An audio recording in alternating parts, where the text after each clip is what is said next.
പ്രണയശലഭം പ്രണയ നോവൽ അധ്യായം 4. നമ്മളൊക്കെ എപ്പോഴും ആരിലൊക്കെയോ പ്രതീക്ഷ വെക്കുന്നു. തിരിച്ചു വരുമെന്ന് തിരിച്ചു കിട്ടുമെന്നും കൂടെ ഉണ്ടാവുമെന്നും എല്ലാം ശരിയാവുമെന്നും.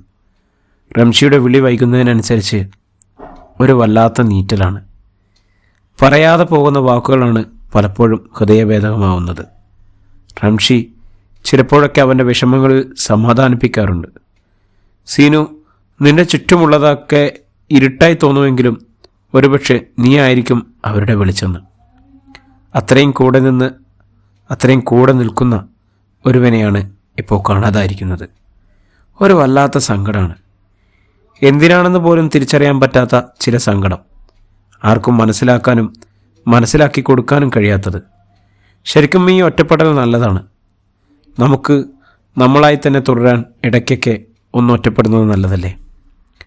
ഓർമ്മകളുടെ ഒറ്റപ്പെടുത്തലുകൾക്കൊടുവിൽ വാതിൽ ശക്തിയായി ഇടിക്കുന്നത് കേട്ടാണ് സീനത്ത് ബെഡിൽ നിന്നും എഴുന്നേറ്റത്. വാതിൽ തുറന്നപ്പോൾ ഉമ്മയായിരുന്നു. ഷംല മകളുടെ കരഞ്ഞു കലങ്ങിയ കണ്ണുകളിലേക്ക് നോക്കി. നിന്നോട് ഞങ്ങളിപ്പോൾ എന്തു പറഞ്ഞാലും അത് നിനക്ക് നല്ലതായി തോന്നില്ല. കാരണം നീയൊരു പ്രണയത്തിലാണ്. ഇത്രയും ദിവസങ്ങളായില്ലേ? ഒരു തവണയെങ്കിലും നിന്നെ അവനൊന്ന് വിളിക്കാനോ അല്ലെങ്കിൽ ഒന്നിങ്ങോട്ടേക്ക് വരാനോ തോന്നിയില്ലല്ലോ. അവനോ അവൻ്റെ കുടുംബക്കാരും ബന്ധക്കാരും മാത്രമേ ഉള്ളൂ. ഒരു പെണ്ണിൻ്റെ ശരീരം എന്ന് പറയുന്നത് ഒരാണിനെ സംബന്ധിച്ച് അവന് കൗതുകം മാത്രമാണ്. നിനക്ക് മോശം വരാൻ ഞാനും നിൻ്റെ ബാപ്പയും നിൽക്കുമെന്ന് നിനക്ക് തോന്നുന്നുണ്ടോ? നിങ്ങൾ ഒരിക്കലും എനിക്ക് ദോഷം വരാൻ നിൽക്കുമെന്ന് എനിക്ക് തോന്നുന്നില്ല. പക്ഷേ എൻ്റേതായ നിലപാടുകളില്ലേ ഉമ്മച്ചി? എന്ത് നിലപാടുകൾ? ഇങ്ങനെ കഷ്ടപ്പാടവും ദാരിദ്ര്യവും കൊണ്ട് നടക്കുന്ന ഒരുത്തനെ ജീവിതകാലം മുഴുവൻ കൊണ്ടു നടക്കാൻ വേണ്ടിയോ? നിനക്ക് വേറൊരു കല്യാണം കഴിച്ച് സുഖമായിട്ട് ജീവിക്കാം. ഉമ്മ എന്നെ നിർബന്ധിക്കരുത്. ചില സ്ഥാനങ്ങൾ ഒഴിഞ്ഞു നിൽക്കുന്നത് തന്നെ നല്ലത്. പകരം വയ്ക്കാൻ കഴിയാത്ത ആഴ്ന്നിറങ്ങിയ ഓർമ്മകൾക്ക് മുൻപിൽ ഇനിയും തോറ്റു കൊടുക്കാതിരിക്കാൻ എങ്കിലും. എന്ത് ബിലീസാണ് തലയ്ക്ക് കൂട്ടുകൂടിയതെന്ന് എനിക്കറിയില്ല. പക്ഷേ ഈ കാണിക്കുന്നതും പറയുന്നതൊക്കെ മുഴുവൻ തെറ്റാണ്. ഷംല മുറിവിട്ടിറങ്ങി. സീനത്ത് ഫോണെടുത്ത് അതിൻ്റെ നമ്പറുകൾ അമർത്തി ചെവിയോടടുപ്പിക്കുമ്പോൾ അവൾ എന്തൊക്കെയോ തീരുമാനിച്ചുറപ്പിച്ചിരുന്നു. ഹലോ. മറുപുറത്തു നിന്നും ഒരു പുരുഷ ശബ്ദം കേൾക്കാം. ഷമീമേ, ഞാൻ സീനത്താണ്. എന്താണടി? കുറേ നാളായല്ലോ, നിൻ്റെ ഒരു വിവരമില്ലല്ലോ. എടാ, ഞാനൊരു പ്രശ്നത്തിലാണ്. അതാണ് നിന്നെ വിളിച്ചത്. എന്തു പറ്റി കൽബേ? പറയ്. എടാ, ഞാനും ഒരു റംഷിയുമായുള്ള ബന്ധം നിനക്കറിയാലോ. അറിയാടി, നീ കാര്യം പറയ്. ഇപ്പോൾ അവൻ ഗൾഫിലാണുള്ളത്. എൻ്റെ മാരേജിൻ്റെ കാര്യങ്ങൾ നടക്കുന്നുണ്ട്. പക്ഷേ എനിക്ക് അവനില്ലാതെ ആവില്ല. അവനാണെങ്കിൽ കുറേ നാളായിട്ട് മിസ്സിംഗ് ആണ്. അവൻ ദുബായിൽ ആണുള്ളത് എന്നറിയാം. ബാക്കിയുള്ള ഡീറ്റെയിൽസ് ഒന്നും അറിയില്ല. എടി, എൻ്റെ കുറച്ച് സുഹൃത്തുക്കളുണ്ട് ദുബായിൽ. നീ അവൻ ഉണ്ടായിരുന്ന സ്ഥലത്തിൻ്റെ ഡീറ്റെയിൽസ് ആക്കി. ഞാനവിടെ അന്വേഷിച്ചിട്ട് ഒരു വിവരം തരാൻ പറയാം. എടാ, അത് വേണ്ട ഷമീമേ. അവർ അന്വേഷിച്ച് വരും വരെ കാത്തിരിക്കാനുള്ള സമയം എനിക്ക് കിട്ടുമെന്ന് എനിക്ക് തോന്നുന്നില്ല. എൻ്റെ വീട്ടുകാർ സർക്കാർ ജോലിയൊക്കെ ഉള്ളവരെ തന്നെ കെട്ടിക്കാനുള്ള പരിപാടിയാണ്. ഇവിടെ ഏകദേശം കല്യാണത്തിലുള്ള ഒരുക്കങ്ങൾ വരെ ആയി തുടങ്ങി. പിന്നെ എന്താ നിൻ്റെ പ്ലാൻ? നീ ശരിക്കും പറയും. എടാ, എനിക്ക് എന്ത് വില കൊടുത്തിട്ടായാലും വേണ്ടില്ല. റംഷിയുടെ അടുത്തെത്തണം. റംഷിക്ക് എന്താണ് സംഭവിച്ചതെന്ന് അറിയണം. എടി, അതത്ര സിമ്പിളല്ല. ഷമീമേ, ഞാൻ നിന്നോട് പറയുന്നത് അമേരിക്കയ്ക്ക് പോകുന്ന കാര്യമില്ല. ഇവിടുന്ന് യാത്ര ചെയ്താൽ വെറും 4 മണിക്കൂർ മാത്രം എടുക്കുന്ന ദുബായിലെത്തുന്ന കാര്യമാണ്. നീ ഒരു ട്രാവൽ ഏജൻസി നടത്തുന്നതുകൊണ്ടാണ് ഈ കാര്യത്തിൽ ഞാൻ നിന്നെ തന്നെ കോൺടാക്ട് ചെയ്യുന്നത്. എൻ്റെ വിഷമങ്ങൾ എന്നെ നന്നായി അറിയാവുന്ന നിനക്കെന്നെ സഹായിക്കാൻ പറ്റുമെന്ന് തന്നെയാണ് എൻ്റെ ഒരു വിശ്വാസം. എനിക്കൊരു വിസ വേണം. അതിന് കുഴപ്പമില്ല. വിസ ഞാൻ അറേഞ്ച് ചെയ്യാം. പക്ഷെ നീ നിൻ്റെ പാസ്പോർട്ടിൻ്റെ കോപ്പി ആക്കി.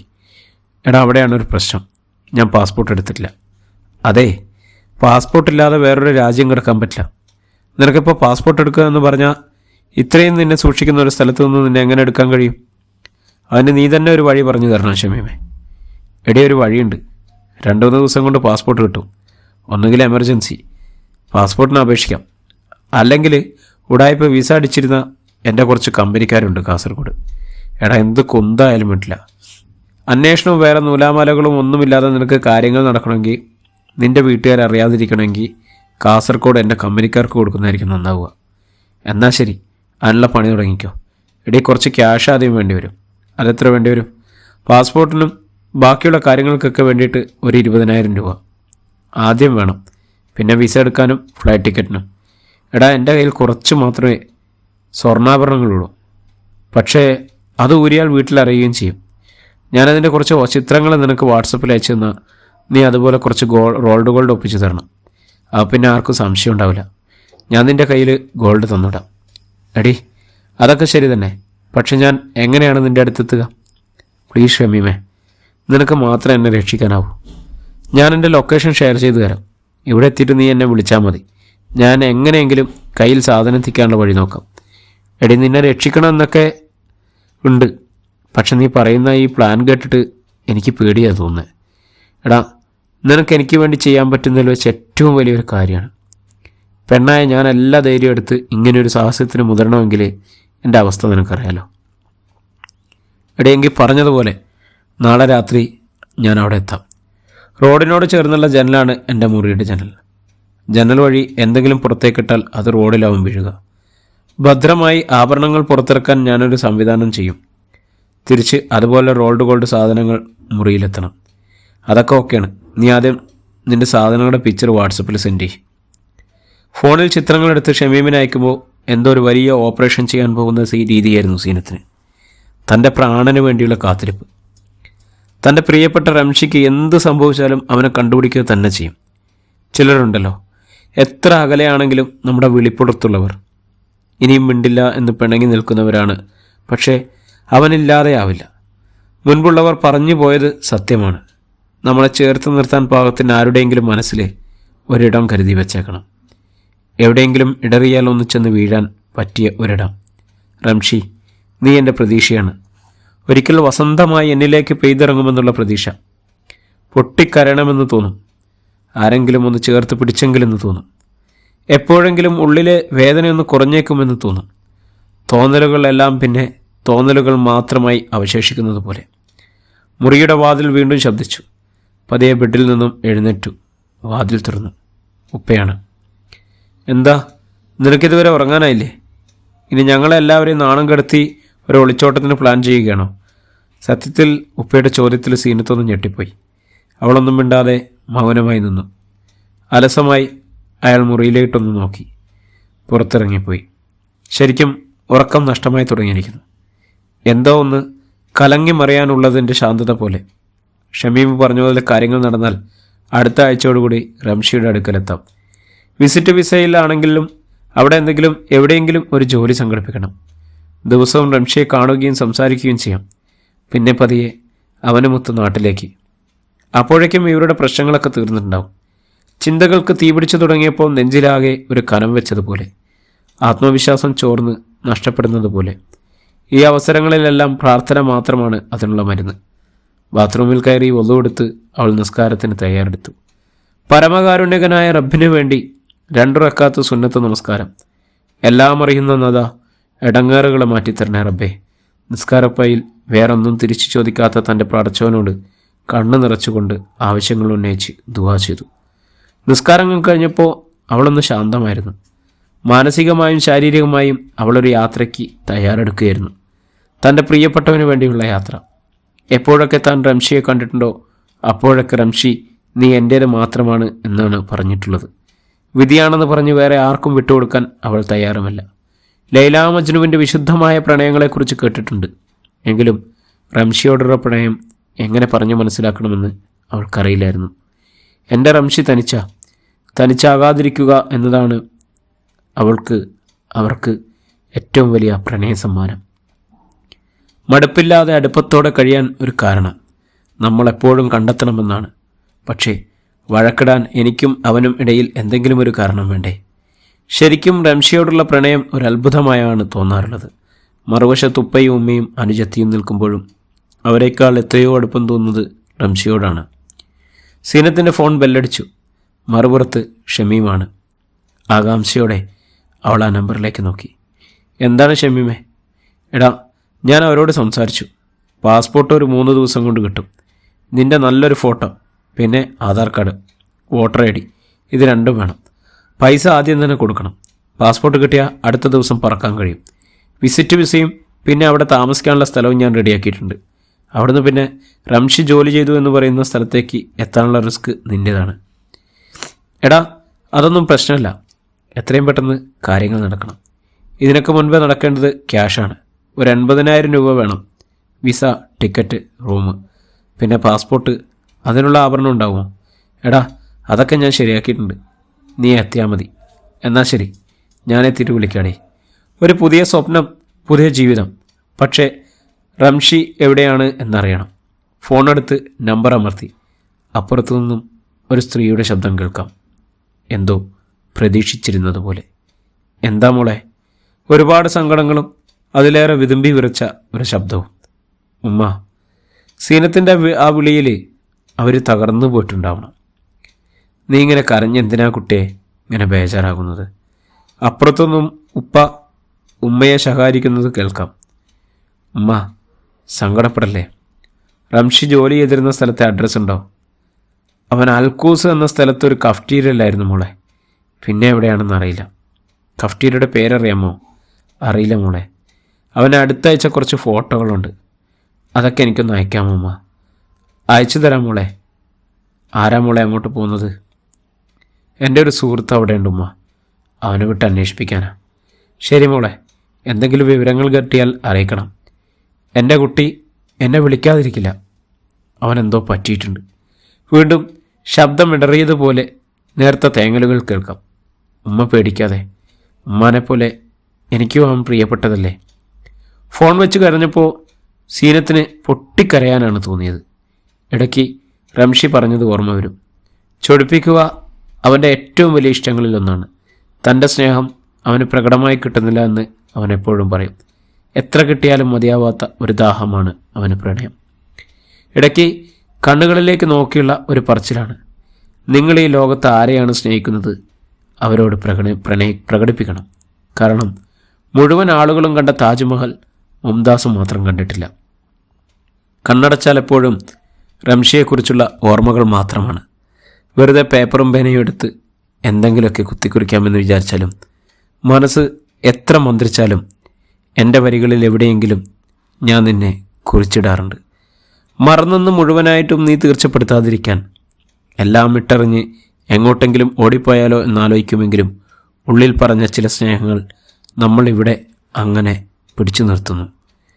അടുപ്പത്തിൻ്റെ അങ്ങേയറ്റം എത്തിയിട്ടാ നീ എന്നിൽ നിന്നും അകന്നുപോയത്. സ്നേഹം അങ്ങനെയാണല്ലോ. എങ്കിൽ അല്ലേ വേദനിക്കൂ. നിന്നെ ഓർമ്മ വരുമ്പോൾ ഞാൻ എൻ്റെ ഹൃദയത്തിലൊന്ന് തൊട്ടു നോക്കും. ചോര പൊടിയുന്നുണ്ടോ, നീറുന്നുണ്ടോ എന്ന് ഞാൻ ഇനിയും മരിച്ചിട്ടില്ല. നമ്മുടെ ഓർമ്മകളും. സത്യമാണ് റംഷി. ആരൊക്കെയോ പറഞ്ഞതുപോലെ നമ്മൾ ഏറ്റവും മനോഹരമായിരിക്കുന്നത് മറ്റൊരാളുടെ ഓർമ്മയിലാണ്. മൗനത്തിലായ ഹൃദയങ്ങൾ തമ്മിൽ മിണ്ടുമ്പോഴാണ് ദൈർഘ്യമേറിയ രാത്രികൾ ഉണ്ടാവുന്നത് എന്ന് പറയുന്നത് വളരെ ശരിയാണ്. തനിച്ചും വിടാതെ റംഷി എൻ്റെ പകലിരവുകളെ ഓർമ്മകളുടെ ആവർത്തനം കൊണ്ട് വീർപ്പുമുട്ടിക്കുമ്പോഴും എനിക്ക് ആ മനുഷ്യനെ മടുപ്പാകാതെ ഒന്നും ഉണ്ടായിരുന്നില്ല.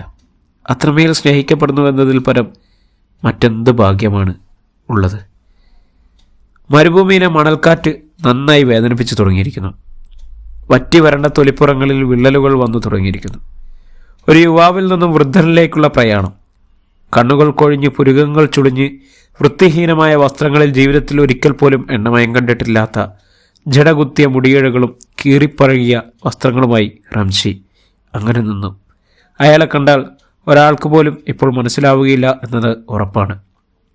കൺതടങ്ങൾ ചലിക്കുന്നത് കണ്ടാൽ മാത്രമാണ് ആ ശരീരത്തിൽ ഒരു ജീവനുണ്ട് എന്നത് വ്യക്തമാവുക. റംഷിയെ ഒട്ടകങ്ങളെയും കണ്ടാൽ അതിലേറ്റവും വൃത്തി ഒട്ടകങ്ങൾക്കാണ് എന്ന് പറയാതിരിക്കാൻ കഴിയില്ല. ഈത്തപ്പനയിൽ ചാരി വെച്ച ഏണിയിൽ കയറി അവൻ പതിയെ മരത്തിലേക്ക് കയറി തുടങ്ങി. ശക്തിയായി കാറ്റിലും അവൻ പരയിൽ അള്ളിപ്പിടിച്ച് അവൻ്റെ ജോലികൾ തുറന്നുകൊണ്ടിരുന്നു. കാറ്റ് എണിയെ മറച്ച് നിലത്തിട്ടു. നിസ്സഹായനായി ആ പനയിൽ അവന് അങ്ങനെ പിടിച്ചിരിക്കാൻ മാത്രമേ കഴിഞ്ഞുള്ളൂ. വിശപ്പും ദാഹവും അതിലേറെ വേദനയും അവനെ വല്ലാതെ ക്ഷീണിപ്പിച്ചിരിക്കുന്നു. ആരെങ്കിലും വരാതെ ഇനി പനയിൽ നിന്നും താഴെ ഇറങ്ങുക സാധ്യമല്ല. ഈ മരുഭൂമിയിലെത്തിയിട്ട് എത്ര ദിവസമായി എന്നറിയില്ല. ഇടയ്ക്കിടയ്ക്ക് അറബിയോടൊപ്പം വരുന്ന കിഴവനെയല്ലാതെ ഒരു മനുഷ്യക്കുഞ്ഞിനെ പോലും ഇതുവരെ കണ്ടിട്ടില്ല. സ്നേഹത്തോടെ അടുത്ത് എന്ന് തലോടുമ്പോൾ സ്നേഹിക്കുന്ന, സ്നേഹത്തോടെ തന്നെ നോക്കിയിരുന്നത് ഒട്ടകങ്ങൾ മാത്രമാണ്. ആദ്യമൊക്കെ നല്ല തൊഴിയും കുത്തും കിട്ടുമെങ്കിലും ഇപ്പോൾ ഒട്ടകങ്ങൾക്ക് വളരെ അനുസരണയുള്ളവരാണ്. അവരുടെ അകടിൽ നിന്നും ചെലുത്തുന്ന ചൂടുള്ള പാലാണ് ജീവൻ നിലനിർത്തുന്ന ഏക വസ്തു. ദൈവൻ മനുഷ്യജീവൻ നിലനിർത്താൻ എന്തെങ്കിലും ഒന്ന് കരുതും എന്ന് പറയുന്നത് വളരെ ശരിയാണ്. ബന്യാമിൻ്റെ ആടുജീവിതം ഒരുപാട് തവണ വായിച്ചിട്ടുണ്ട്. പക്ഷെ അതിലെ ജീവിതം തൻ്റെ മുന്നിലും ആവർത്തിക്കപ്പെടുകയാണ് എന്നുള്ള ഒരു തോന്നൽ. വീട്ടിലെ മാതാപിതാക്കളും ജീവന് തുല്യം പ്രണയിച്ചിരുന്ന പെണ്ണും അവരെക്കുറിച്ചുള്ള ഓർമ്മകൾ മാത്രമാണ് ജീവിക്കാനുള്ള ഏക പ്രേരണ. ഇവിടെ നിന്നും രക്ഷപ്പെടാൻ എവിടെയാണ് എത്തുക എന്നറിയില്ല. എത്ര ദൂരം നടക്കാനുണ്ട് എന്നറിയില്ല. അത്രയും ദൂരം നടന്നെത്തുമോ എന്നറിയില്ല. വെറുതെ വണ്ടിയിലിരുന്ന് ഒട്ടകങ്ങളെ വെടിവെച്ചു കൊല്ലുന്നത് അറബിയുടെ ഒരു വിനോദം മാത്രമാണ്. അത്രയ്ക്കും ജീവന് വില കൽപ്പിക്കാത്ത ഒരു നീചൻ. താനും ഒരിക്കൽ അയാളുടെ തോക്കിനിരയാകുമെന്നതിൽ സംശയമില്ല.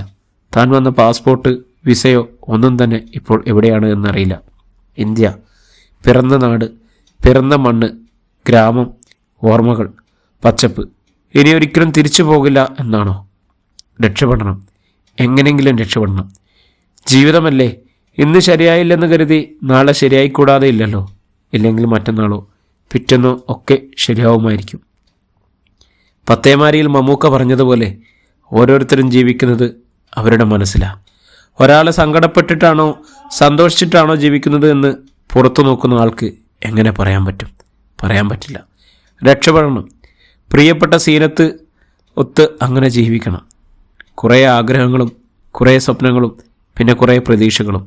ഇതല്ല ജീവിതം. അവളെക്കുറിച്ച് ഓർക്കുമ്പോൾ കണ്ണു നിറയും. അവളെയൊന്ന് കാണണമെന്നുണ്ട്.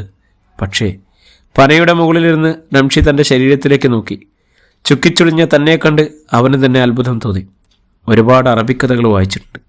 അറബിക്കഥയിൽ ഒന്നും ഇതുപോലെ ഒരവസ്ഥ കണ്ടിട്ടില്ല.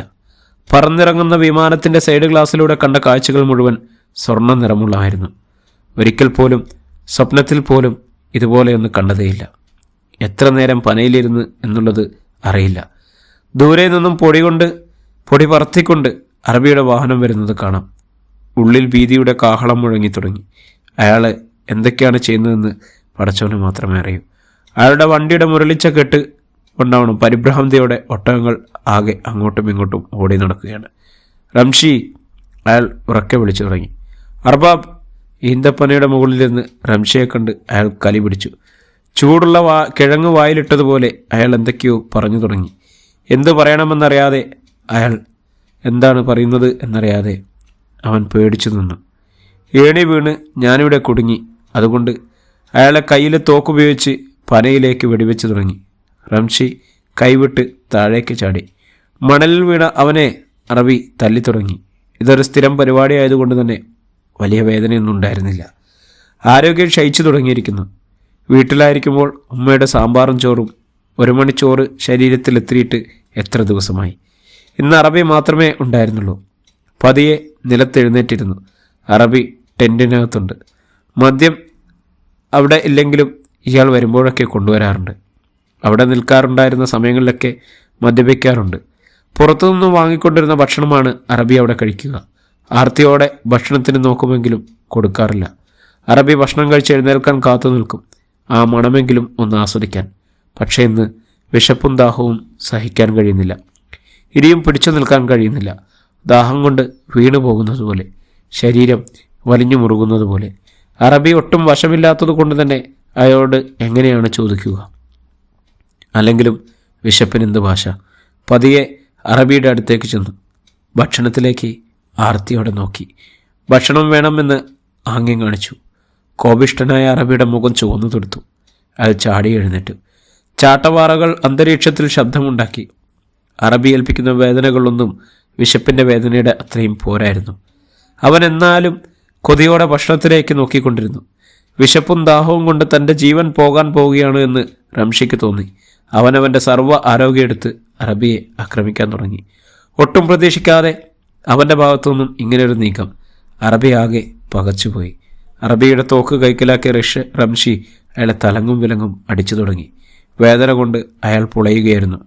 എവിടേക്കാണ് അടിക്കുന്നത്, എങ്ങനെയാണ് അടിക്കുന്നത് എന്ന് പോലും അവന് നിശ്ചയമുണ്ടായിരുന്നില്ല.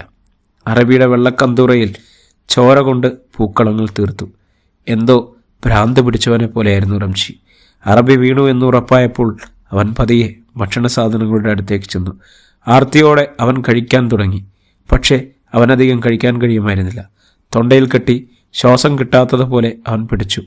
പതിയെ വെള്ളം കുടിച്ച് അവൻ വീണ്ടും ആശ്വാസം കണ്ടെത്തി. അറബിയുടെ ജനങ്ങൾ മാത്രം കേൾക്കായിരുന്നു. വിശപ്പും ദാഹവും മാറിയിരിക്കുന്നു. ഇനി എങ്ങനെയെങ്കിലും ഇവിടെ നിന്ന് രക്ഷപ്പെടണം. അവൻ്റെ ചിന്തകൾക്ക് ഭ്രാന്ത് പിടിച്ചു തുടങ്ങിയിരിക്കുന്നു. പുറത്ത് നല്ല ഇരുട്ടായിരുന്നു. എങ്ങും നിശബ്ദത മാത്രം. ഒരുപാട് നാളുകൊണ്ട് ഭക്ഷണം കഴിച്ചതുകൊണ്ടാവാം വല്ലാത്ത ക്ഷീണം പോലെ. പക്ഷേ ഇനി അവിടെ നിൽക്കുന്നത് ആപത്താണ്. അറബിയെ ആക്രമിച്ചത് കൊണ്ട് തന്നെ അയാൾ സർവ്വശക്തിയും എടുത്ത് തിരിച്ചടിക്കും. കൂടാരത്തിൽ നിന്നും പുറത്തേക്കിറങ്ങിയപ്പോൾ എങ്ങോട്ട് നടക്കണമെന്നറിയാതെ അവനാകെ അന്തിച്ചു നിന്നു.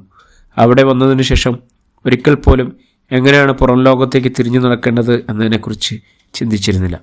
എപ്പോഴും രക്ഷപ്പെടണം എന്ന് ആഗ്രഹിച്ചിരുന്നുവെങ്കിലും ഇങ്ങനെയൊരു സന്ദർഭത്തിലായിരിക്കുമെന്ന്, ആ രക്ഷപ്പെടൽ എന്ന് ഒരിക്കലും പ്രതീക്ഷിച്ചില്ല. അറബിയുടെ കൂടെ കുറേ ദൂരം യാത്ര ചെയ്താണ് അവിടെ എത്തിയത് എന്നറിയാം. പക്ഷേ എങ്ങനെ അവിടേക്ക് തിരിച്ചെത്തും? റംഷി ശരിക്കും വല്ലാത്തൊരവസ്ഥയിലായിരുന്നു. പക്ഷെ സീനത്തിനെക്കുറിച്ച് വീട്ടുകാരെക്കുറിച്ചും ഒക്കെ ഓർക്കുമ്പോൾ ക്ഷീണം ഒന്നുമല്ലാതാവുന്നത് പോലെ. സ്നേഹം ഒരു നൊമ്പരം മാത്രമാണ്. വിധി എന്ന് പറഞ്ഞ് അതിനെ വെറുതെ കാണാനാവില്ല. വിധി അതൊരു വല്ലാത്ത സംഭവം തന്നെയാണ്. നമ്മൾ ഇഷ്ടപ്പെട്ടതും നമ്മളെ ഇഷ്ടപ്പെടുന്നതും ഒരു കൈ അകലത്തിൽ നഷ്ടപ്പെടുമ്പോൾ ഒന്നും ചെയ്യാനാവാതെ വെറുതെ നോക്കി നിൽക്കേണ്ടി വരുന്ന നിമിഷങ്ങളുണ്ട് ജീവിതത്തിൽ. ഇനി ആരുടെ മുന്നിലും തോൽക്കാൻ വയ്യ. കാലുകൾ വലിച്ചു വെച്ച് റംഷി നടന്നു. ഒരു രാക്ഷസനെ പോലെ കൈകാലുകളെ മണൽ താഴ്ചയിലേക്ക് വലിച്ചുകൊണ്ടേയിരുന്നു. സർവശക്തിയുമെടുത്ത് അവൻ മുന്നോട്ട് നടന്നു. സീനത്തിനെക്കുറിച്ച് ഓർക്കുമ്പോഴൊക്കെ ക്ഷീണം ഇല്ലാതാവും. ചേർത്ത് വെക്കാൻ ആഗ്രഹിച്ചിട്ടും ഓർത്തു വെക്കാൻ മാത്രം സാധിച്ച ചിലതില്ലേ നമ്മുടെയൊക്കെ ജീവിതത്തിൽ. പക്ഷേ അവളെ അങ്ങനെ വിട്ടുകൊടുക്കാൻ കഴിയില്ല. ആരൊക്കെ ജീവിതത്തിൽ വന്നാലും പലതുമാകാം. പക്ഷേ അവൾക്ക് പകരമാവില്ല എന്ന് മാത്രം. കാലുകൾ മണലിൽ താഴ്ന്നു പോകുമ്പോൾ അവൻ വീണ്ടും കാലുകൾ വലിച്ചു വെച്ച് നടക്കാൻ തുടങ്ങി. നേരം ഇരുട്ടി തുടങ്ങിയെങ്കിലും മണലുകൾ ചുട്ടുപഴുത്തു കിടക്കുകയാണ്. ചൂട് കാറ്റ് അടിക്കുന്നുണ്ട്. രാത്രിയിലുള്ള ഈ യാത്ര വളരെ ദുസ്സഹമാണ്. പക്ഷേ എത്താവുന്ന അത്രത്തോളം ദൂരം ഇന്നെത്തിയില്ലെങ്കിൽ നാളെ അറബി തന്നെ ശരിയാക്കും. ഒരിക്കൽ കൂടി അറബിയുടെ മുന്നിൽപ്പെട്ടാൽ പിന്നെ ഒരു ജീവിതം ഉണ്ടാവില്ല. ലോകത്തിലെ ഏറ്റവും വലിയ വേദന എന്താണെന്നറിയാമോ? ഉമ്മ എന്ന് വിളിക്കുമ്പോൾ അവിടെ നിറയുന്ന ഒരു ശൂന്യതയാണ്. നാട്ടിലെത്തണം. അമ്മയുടെ മടിയിൽ തലവെച്ച് അങ്ങനെ കിടക്കണം. കറുത്ത അരകല്ലിൽ വറുത്ത മുളകും തേങ്ങയും ചേർത്ത് ചമ്മന്തി അരപ്പിക്കണം. ചൂടുള്ള ചോറിട്ട് കുഴച്ച് ഉരുളകളാക്കി വായിൽ വെച്ച് തരും. എല്ലാവർക്കും ഉണ്ടാവും ഓരോ ഉരുളകൾ. ഇവിടെ ഈ മരുഭൂമിയിൽപ്പെട്ട് തീർക്കാനുള്ളതല്ല തൻ്റെ ഈ ജീവിതം. മണലിനുള്ളിൽ ആരും അറിയാതെ കുഴിച്ചു മൂടാനുള്ളതല്ല തൻ്റെ ശരീരം. ഏത് പ്രതിസന്ധികളെയും തരണം ചെയ്ത് നാട്ടിലെത്തുക. സീനത്തിനോട് പറയണം, ശൂന്യമായി തോന്നിയ ഇഷ്ടങ്ങളെ തിരികെ കൊതിക്കുന്ന ഒരു കാലം എന്നിലും അവളിലും വരുമെന്ന്. ഓരോന്നോർത്ത് നടക്കുമ്പോൾ പെട്ടെന്ന് നടക്കാൻ കഴിയുന്നുണ്ട്. തളർത്തിക്കൊണ്ടിരിക്കുന്ന ശാരീരിക അസ്വസ്ഥതകളും ക്ഷീണവും പമ്പ കടക്കുന്നത് പോലെ തോന്നി. നടന്നു തുടങ്ങിയത് അത്രയും ജീവിതത്തിലേക്കാണ് എന്നൊരു തോന്നൽ. എങ്ങനെയെങ്കിലും നടന്ന് ആൾതാമസമുള്ള സ്ഥലങ്ങളിലെത്തണം. പണ്ടെന്നോ കണ്ടുമറന്നൊരു സ്വപ്നത്തിൻ്റെ ബാക്കി പോലെ നമ്മളിലേക്ക് ഒഴുകിയെത്തുന്ന കുറച്ച് മനുഷ്യരെങ്കിലും ഉണ്ടാവും. ജീവിതത്തിൻ്റെ തിരക്കഥ തിരുത്തി എഴുതാൻ തുടങ്ങുന്ന ചിലർ. മണൽക്കാറ്റ് അടിച്ചു. അത് അങ്ങനെ അടിച്ചു തുടങ്ങിയിരിക്കുകയാണ്. ഇരുട്ടും അതിനൊപ്പം കാറ്റും കൂടിയായപ്പോൾ ഒരടി മുൻപോട്ട് നടക്കില്ല എന്ന രീതി. തിരിച്ചു കൂടാരത്തിലേക്ക് നടന്നാലോ? പക്ഷേ എത്രയോ ദൂരം താൻ മുന്നോട്ട് നടന്നിരിക്കുന്നു. അതുമാത്രമല്ല, അവിടെ കാത്തിരിക്കുന്നത് അത്രയും വലിയൊരു വിപത്താണ്. മുന്നോട്ട് നടക്കുക തന്നെ. ദാഹം വീണ്ടും കൂടിയിരിക്കുന്നു. ചുണ്ടും ചെറിയും ആറിത്തുടങ്ങിയിരിക്കുന്നു. ചുണ്ട് വീണ്ടും കീറി പൊട്ടാൻ തുടങ്ങി. നീറ്റൽ തുടങ്ങിയിട്ടുണ്ട്. മണൽ മുഖത്തേക്ക് തന്നെ അടിക്കുന്നു. വസ്ത്രങ്ങൾ കൊണ്ട് കണ്ണും മുഖവും അടച്ചുകെട്ടി അല്പം കാഴ്ച മാത്രം ബാക്കി വെച്ച് മുന്നോട്ട് നടന്നു തുടങ്ങി. സീനത്തിൻ്റെ ഫോണ് ശബ്ദിച്ചു തുടങ്ങിയപ്പോഴാണ് അവൾ ശ്രദ്ധിച്ചത്. ആഭരണങ്ങൾ കൈമാറി ഇപ്പോൾ കുറച്ച് ദിവസമായി. ശരിക്കും ബാക്കിയുള്ള കാര്യങ്ങൾ താമസിച്ചപ്പോൾ ഞെട്ടിപ്പോയി. പക്ഷേ ഷമീമിൻ്റെ നിർദ്ദേശപ്രകാരം അങ്ങോട്ട് വിളിക്കാൻ പാടില്ലായിരുന്നു. എന്തായി? എടീ, വിസയും ടിക്കറ്റും റെഡിയാണ്. നാളെ രാത്രി പോയിക്കൂടെ? എടോ, ഞാൻ റെഡിയാണ്. പക്ഷെ തൻ്റെ കാര്യമാണ് റെഡിയാവാത്തത്. ഓക്കെ, അങ്ങനെയാണെങ്കിൽ സീനത്തിൻ്റെ ബാക്കി യാത്രയ്ക്കുള്ള കാര്യങ്ങൾ ഞാൻ ചെയ്യാം. എയർപോർട്ടിലേക്ക് എങ്ങനെ പോകും? അവിടെ നിന്ന് ഇറങ്ങുമ്പോൾ വീട്ടുകാരറിയില്ലേ? അതിനുള്ള വഴി ഞാൻ കണ്ടിട്ടുണ്ട് ഷമീമേ. ടൗണിലെ ഒരു റെസ്റ്റോറൻറ്റ്. ഞങ്ങൾ ഭക്ഷണം കഴിക്കാൻ ഇടയ്ക്ക് പോകാറുള്ളതാണ്. എയർപോർട്ടിൽ പോകുന്ന ദിവസം അവിടെ നിന്നും ഭക്ഷണം കഴിക്കാൻ ഫാമിലിയുമായി ഞങ്ങളവിടെ എത്തും. അവിടുന്ന് ഷമീമ എനിക്കൊരു വണ്ടി അറേഞ്ച് ചെയ്ത് തരണം. അതിലൊരു പ്രശ്നമില്ല സീനത്തെ, അത് ഞാൻ റെഡിയാക്കണം. ഏതാണ് നിങ്ങൾ വരാറുള്ള ഹോട്ടൽ? ഒരു വൈറ്റ് ഹോട്ടൽ. അതിൻ്റെ AC മുറിയിൽ നിന്നും കയറി നോൺ AC വഴി പുറത്തേക്ക് പോകാം. 2 വഴിയാണ്. എടീ ഇതൊക്കെ നടക്കുമോ? എങ്ങനെയും പാളിയാൽ പിന്നെ തീർന്നു. ടിക്കറ്റ്, ക്യാഷ് പിന്നെ കിട്ടില്ല. അതൊക്കെ നടക്കും ഷമീമേ, ഞാൻ ഏൽപ്പിച്ച കാര്യം നീ വെടിപ്പായി നടത്തിയാൽ മതി. സീനത്തിന് എന്തെന്നില്ലാത്തൊരു ധൈര്യമായിരുന്നു. തൻ്റെ പ്രണയത്തിലേക്ക് എത്താനുള്ള ഒരു കാത്തിരിപ്പ്. അവൾ അത്യാവശ്യം തനിക്ക് ആവശ്യമുള്ള വസ്ത്രങ്ങളൊക്കെ മടക്കി ഒരു ചെറിയ ബാഗിലാക്കി. ഒരു യാത്രയ്ക്കുള്ള തയ്യാറെടുപ്പായിരുന്നു. റംഷിയിലേക്കുള്ള യാത്ര.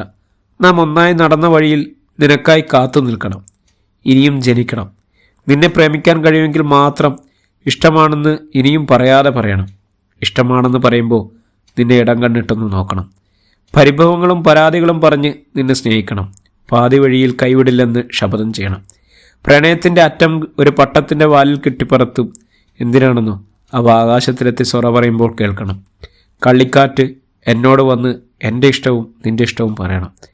ഇരുട്ടിൻ്റെ വിത്ത് തേടി ചൂട്ടുകത്തിച്ചിറങ്ങിയ മിന്നാമിനിങ്ങനെ മണം കൊടുത്തും വഴിതെറ്റിക്കുന്ന ഒരു ഒറ്റമുല്ലപ്പൂ വിരിഞ്ഞ മണം അങ്ങനെ പരക്കുന്നുണ്ട് മുറ്റത്തു നിന്ന്.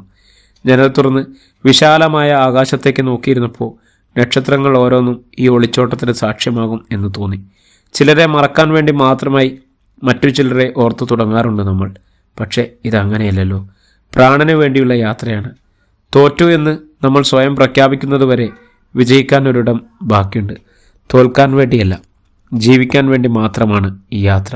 ഇടയ്ക്ക് തമാശ രൂപേണ റംഷിയോട് ചോദിക്കും, അല്ല ചക്ക, ഇക്കാലം അത്രയും ജീവിച്ചിട്ട് എന്ത് സമ്പാദിച്ചുവെന്ന്. എന്നെ നോക്കി അവനൊന്ന് ചിരിക്കും. ഓർത്ത് കരയാനും ചിരിക്കാനുമായി ഒത്തിരി ഓർമ്മകളാണ് എൻ്റെ സമ്പാദ്യം. പിന്നെ നീയും. അത് കേൾക്കാൻ വേണ്ടി മാത്രമാവണം ഇടയ്ക്കിടയ്ക്ക് ആ ചോദ്യങ്ങൾ ആവർത്തിക്കും. ഞാൻ അവൻ്റേതാണെന്ന് പറയുമ്പോൾ ഉണ്ടാകുന്നൊരു സന്തോഷം അത് വേറെന്ത് സമ്പത്തിനേക്കാളും വലുതാണല്ലോ. സുന്ദരമാക്കിയ ചില നിമിഷങ്ങൾ ഒരായുഷ്കാലം മുഴുവൻ ഓർത്തെടുക്കാൻ അത് മാത്രം മതി. പറഞ്ഞാൽ ഇതൊരു തരത്തിലുള്ള കാത്തുനിൽപ്പാണ്. എന്നോ വരാനിരിക്കുന്ന നല്ല ദിവസങ്ങളെയും സ്വപ്നങ്ങളെയും കണ്ടുകൊണ്ടുള്ള കാത്തിരിപ്പ്. ശരിക്കും പ്രണയം ഒരു പാഠശാലയാണ്. മുറിവേൽക്കാതെ നോവും എന്നും പിരിഞ്ഞിരിക്കാതെ ഭാരമേറും എന്നും പഠിപ്പിക്കുന്ന ഒരു ഇടം. ശരിക്കും ചുള്ളിക്കാട് പറഞ്ഞതാണ് ശരി. ചൂടാതെ പോയി നീ നിനക്കായി ഞാൻ ചോര ചാറി ചോപ്പിച്ച പനിനീർ പൂവുകൾ. കാണാതെ പോയി നീ നിനക്കായി ഞാൻ എൻ്റെ പ്രാണൻ്റെ പിന്നിൽ കുറിച്ചിട്ട വാക്കുകൾ. ഇന്നിപ്പോൾ എൻ്റെ പ്രാണന് വേണ്ടിയുള്ള പരക്കം വാച്ചിൽ. റംഷിയുടെ പുഞ്ചിരി മറയ്ക്കാൻ വേണ്ടി ഞാൻ നിദ്രയെ സ്നേഹിച്ചത്. പക്ഷേ നിദ്ര സ്നേഹിച്ചത് നിൻ്റെ പുഞ്ചിരിയായിരുന്നു.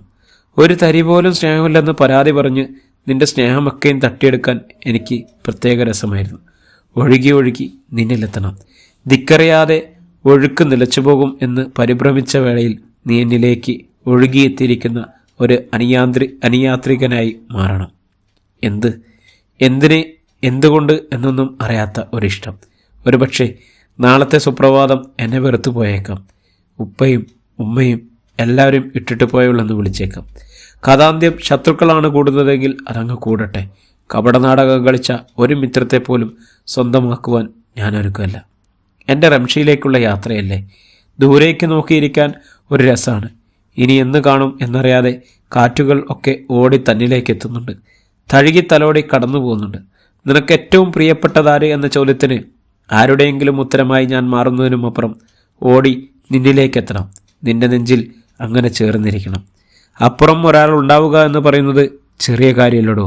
അത് കേൾക്കാനായാലും പറയാനായാലും പതിയെ താഴോട്ട് പോകുക തന്നെ. ഹോട്ടലിൽ പോയി ഭക്ഷണം കഴിക്കാൻ ഒരു അഭിപ്രായം പറയണം. ചമ്മൽ മുഖത്ത് കാണിക്കാതെ പതിയെ പുറത്തേക്കിറങ്ങി. മുറിയിൽ അടച്ചിട്ടിരിക്കുന്ന പെണ്ണ് ഇതിപ്പോൾ എന്തുപറ്റി എന്നുള്ള രീതിയിൽ എല്ലാവരും നോക്കി. ഉപ്പയും ഉമ്മയും അത്ഭുതത്തോടെ അവളെ നോക്കുന്നുണ്ട്. പതിയെ അടുക്കളയിലേക്ക് നടന്നു. അവിടെ മൂടി വെച്ച കറികളൊക്കെ പതുക്കെ തുറന്നു നോക്കി. മുഖമൊന്ന് ചൊളിച്ചു. ഓ, ഇന്നും ഇതൊക്കെ തന്നെയുള്ളൂ ഉപ്പ. നമുക്കിന്ന് പുറത്തു പോയാലോ ഭക്ഷണം കഴിക്കാൻ? ആ വൈറ്റ് ഹോട്ടൽ അടിപൊളിയാണ്. നല്ല ഞണ്ട് വരട്ടിയെന്ന് പപ്പു. ഒരുപാട് നാളുകൾക്ക് ശേഷം മകളുടെ സന്തോഷം കണ്ട് അയാൾക്ക് മുഖത്ത് വലിയ സന്തോഷമായി. ഒരാശ്വാസമായിരുന്നു. മൂടിക്കെട്ടിയ കാർമേഘം പെയ്തൊഴിഞ്ഞതുപോലെ.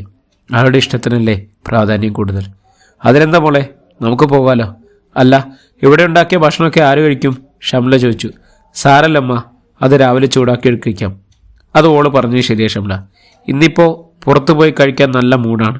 എല്ലാവരും ഡ്രസ്സ് മറിക്കോ, നമുക്ക് പോകാം. കുഞ്ഞി ഓടി വന്ന് അവളെ കെട്ടിപ്പിടിച്ചു. ഉമ്മ വെച്ചു. ഷുക്കൂറിനെ സംബന്ധിച്ചിടത്തോളം അതൊരു വലിയ ആശ്വാസം തന്നെയായിരുന്നു. പ്രിയമുള്ളവരെ, ഈ നോവൽ ഇവിടെ തുടരുകയാണ് കേട്ടോ.